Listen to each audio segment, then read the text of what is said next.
जय हिंद दोस्तों, मैं आपका भाई मोहनी शिबले आज़म आप सबका खैर मकदम करता हूँ, स्वागत करता हूँ।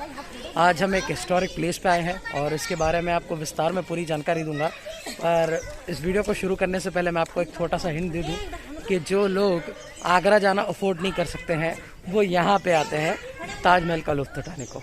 जी हाँ, मैं बात कर रहा हूँ बीवी का मकबरा की। यह औरंगाबाद में स्थित है और एक चीज़ मैं ख़ास तौर पे ये बता दूँ कि ये बिल्कुल नहीं है कि बीवी का मकबरा का कोई अस्तित्व नहीं है। इसकी एक अलग कहानी है, अलग पहचान है और अलग डिज़ाइन है। पर लोगों में ये प्रसिद्ध हो चुका है कि बीवी का मकबरा मिनी ताजमहल है, आप ताजमहल नहीं देख सकते तो ये देख लें।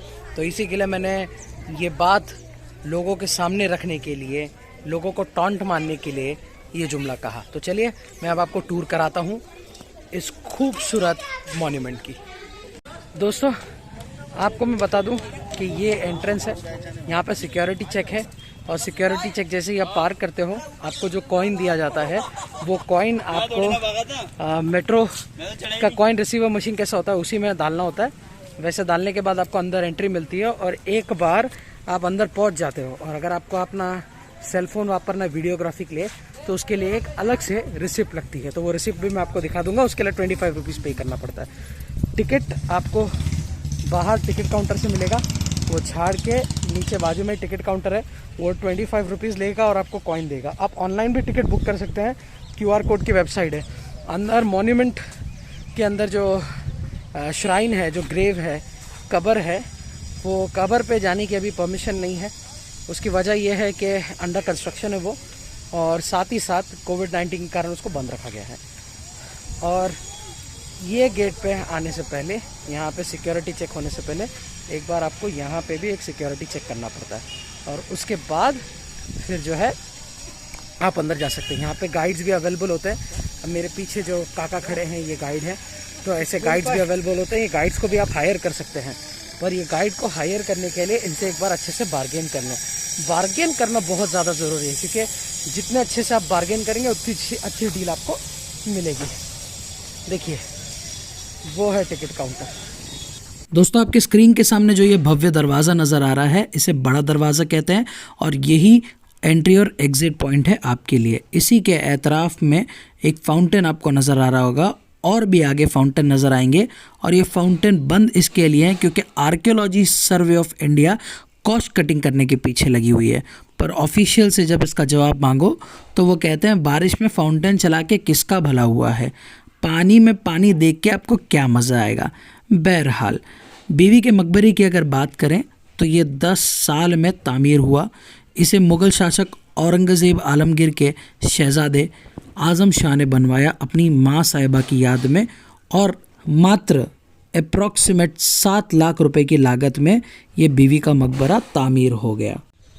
दोस्तों जो लोगों को ये नहीं पता कि बीवी का मकबरा किसने बनाया था, तो मैं आपको जानकारी दे दूं। ताजमहल और बीवी का मकबरा दोनों मुग़ल एम्परर ने बनाया था, बस अलग अलग दौर के मुग़ल एम्परर। अब मैं आपको यहाँ पे जो इन डेप्थ डिटेल बताने जा रहा हूँ उसको आप ध्यान से ज़रूर सुनिएगा।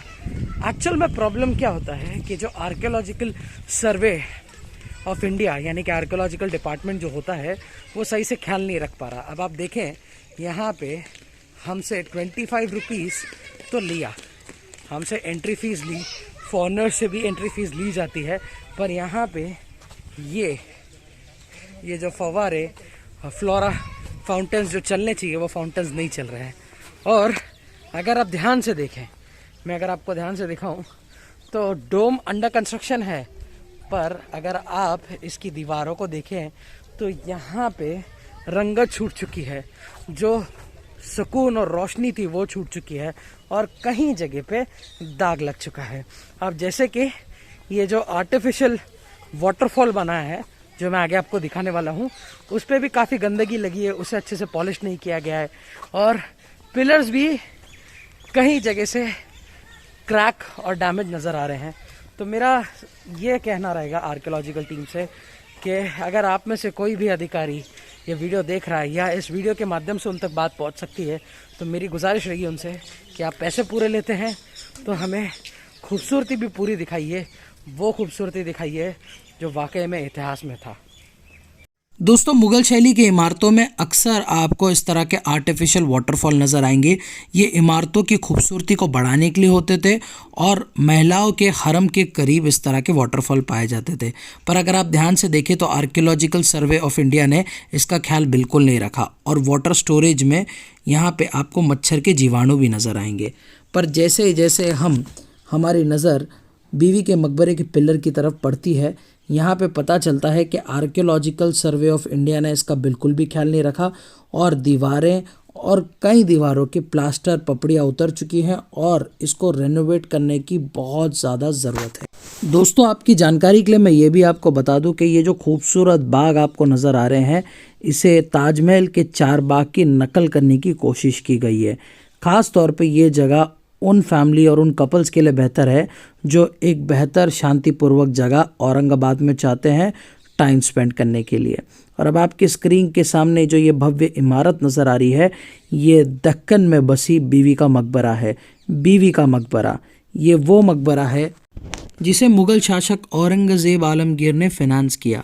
और ये वीडियो में मैंने आपको पहले भी बताया कि मात्र 7 लाख रुपए के कीमत में ये बीवी का मकबरा तैयार हो गया। पर एक अमेजिंग फैक्ट आपको बताऊं, दक्कन का ये ताजमहल कहलाया जाता बीवी का मकबरा, इसकी सिर्फ गुम्बद संगमरमर से बनी है, बाकी सारा ढांचा प्लास्टर से बना हुआ है। अब आप सोच रहे होंगे कि मुग़ल शासक जो इंडिया की जीडीपी बढ़ाने में बहुत बड़ा योगदान रखते हैं, उन्होंने इतना कंजूसी कैसे की? तो सच बात तो ये है कि संगमरमर के पत्थर का शॉर्टेज हो गया था उस वक्त पे। और अब आपकी स्क्रीन के सामने जो पेड़ नज़र आ रहे हैं, ये पेड़ों पे आपको ग्रीन पैरट्स भी नज़र आएंगे। तो आप अगर बर्ड लवर है तो ये बहुत बेहतरीन जगहों में से एक जगह है जहाँ पे आपको विजिट करना चाहिए। आपकी स्क्रीन के सामने जो आपको इमारत नज़र आ रही है वो असल में एक धार्मिक स्थल है, इसे मस्जिद कहा जाता है। पर हकीकत बात तो ये है कि मुग़ल साम्राज्य में जब आज़म शाह ने अपनी माँ की याद में ये मकबरा बनाया तब ये मस्जिद नहीं थी और इतिहासकारों का मानना है कि 18वीं 19वीं सदी में इसे निज़ाम ऑफ हैदराबाद ने तामीर करवाया था।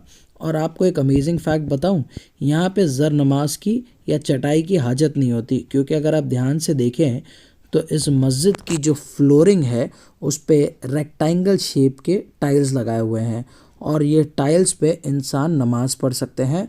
और इतिहासकारों के अनुसार टोटल कैलकुलेशन अगर करें तो इस मस्जिद में 377 लोग एक साथ नमाज अदा कर सकते हैं। दोस्तों अगर हम बीबी का मकबरा के अस्तित्व की बात करें तो इसकी जड़ें जाके जुड़ती हैं मुग़ल शासक औरंगज़ेब आलमगीर से, क्योंकि मुग़ल शासक औरंगज़ेब आलमगीर की जो चहीती धर्मपत्नी दिलराज बानो बेगम हैं, उनकी याद में इनके सुपुत्र आज़म शाह ने बीवी का मकबरा बनाया था। दिलराज बानो बेगम को राबिया उद दुरानी के नाम से भी जाना जाता है। आपकी जानकारी के लिए बता दूं, ये भव्य इमारत जो आपको नज़र आ रही है, ये औरंगज़ेब आलमगीर के काल में दूसरी बड़ी भव्य इमारतों में से एक है।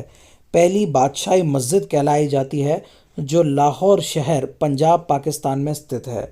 आपको मैं ये भी बता दूं कि इसका निर्माण काम, इसके आर्किटेक्ट का नाम अताउल्ला है और अताउल्ला उस्ताद अहमद लाहौरी के बेटे हैं। ये वही अहमद लाहौरी हैं जो प्रिंसिपल डिज़ाइनर है, यानी कि मुख्य डिज़ाइनर है ताजमहल के। आपको बताते हुए मुझे ये खुशी होगी कि ताजमहल को दक्कन ऑफ ताज भी कहा जाता है, ताज ऑफ दक्कन भी कहा जाता है। पर हकीकत में मेरा मानना ये है कि बीवी के मकबरे की एक अलग पहचान है। अगर आप में से कोई इस कब्र के बारे में जानता है तो कमेंट बॉक्स में लिख के ज़रूर बताएं। दोस्तों अगर ओवरऑल एक्सपीरियंस की बात करें तो मेरा सुझाव आपको यही रहेगा कि सिर्फ़ और सिर्फ बीवी का मकबरा देखने के लिए आप औरंगाबाद ना आएँ।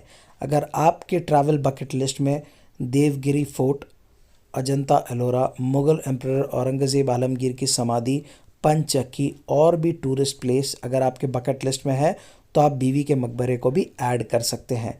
बीवी का मकबरा एक ऐसा टूरिस्ट स्पॉट हो गया है जहाँ पे फैमिली और कपल्स बैठ के क्वालिटी टाइम स्पेंड कर सकते हैं, क्योंकि देखने के लिए आपको टूटी फूटी इमारतों के सिवाय दूसरा कुछ नज़र नहीं आएगा। और अगर आप वाकई में हिस्ट्री को एक्सप्लोर करना चाहते हैं और वाकई में देखना चाहते हैं कि मुग़ल दौर में किस तरह स्ट्रक्चर्स रहते थे, किस तरह कलाकृति रहती थी, तो आप कम से कम 3 साल इंतज़ार करने के बाद ही बीवी का मकबरा विज़िट करें। वो क्या है ना, हमारे देश रेनोवेशन की गाड़ी थोड़ा स्लो चलती है और आर्कियोलॉजिकल सर्वे ऑफ इंडिया ये काम चाहे तो 6 महीने से 1 साल में पूरा कर सकती है, पर अनुभव की बुनियाद से कह रहा हूँ इसे 2 से 3 साल लग जाए। दोस्तों, ऐसे ही इतिहास से जुड़े हुए वीडियो, अमेजिंग और इन्फॉर्मेटिव कंटेंट के लिए आप हमारे चैनल को सब्सक्राइब कर सकते हैं। अगर आपको ये वीडियो पसंद आया तो लाइक बटन भी दबाएं हमारे हौसला अफजाई के लिए, और कमेंट बॉक्स में आपके फीडबैक और सुझाव को ज़रूर शेयर करें। मैं आपका भाई मोहनीश इब्न आज़म आपसे इजाज़त चाहता हूँ। अस्सलामु अलैकुम। जय हिंद, जय महाराष्ट्र।